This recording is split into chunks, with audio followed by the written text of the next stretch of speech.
One thing that keeps me puzzled, despite having studied finance and economics at the world's best universities, the following question remains unanswered. Why is it that 5,000 units of our currency is worth 1 unit of your currency, where we are the ones with the actual gold reserves?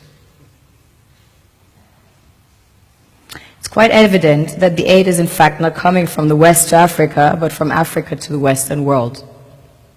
The Western world depends on Africa in every possible way, since alternative resources are scarce out here.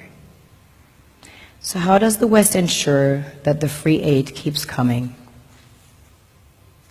By systematically destabilizing the wealthiest African nations and their systems, and all that backed by huge PR campaigns, leaving the entire world under the impression that Africa is poor and dying and merely surviving on the mercy of the West.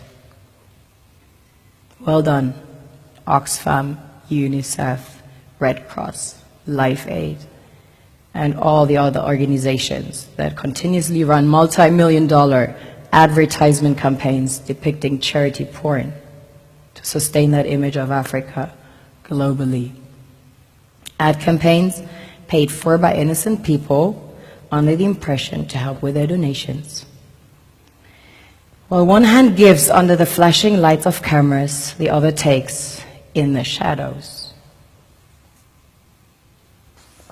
We all know the dollar is worthless, while the euro is merely charged with German intellect and technology, and maybe some Italian pasta. How can one expect donations from nations that have so little? It's super sweet of you to come with your colored paper in exchange for our gold and diamonds. But instead, you should come empty-handed, filled with integrity and honor. We want to share with you our wealth and invite you to share with us.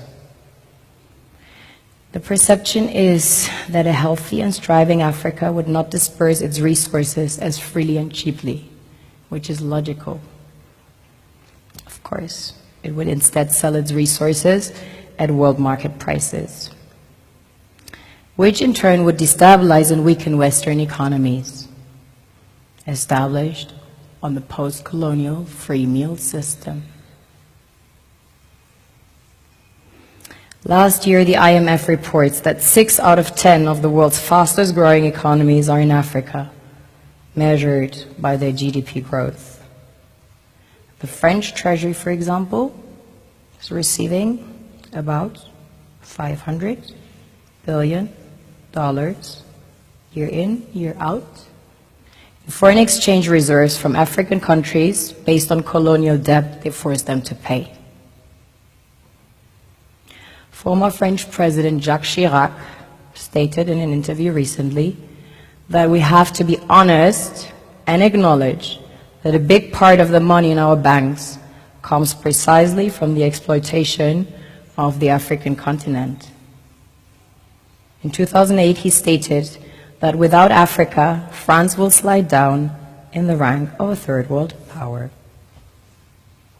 This is what happens in the human world, the world we have created. Have you ever wondered how things work in nature? One would assume that in evolution the fittest survives. However, in nature, any species that is overhunting, overexploiting the resources they depend on as nourishment, natural selection would sooner or later take the predator out, because it offsets the balance.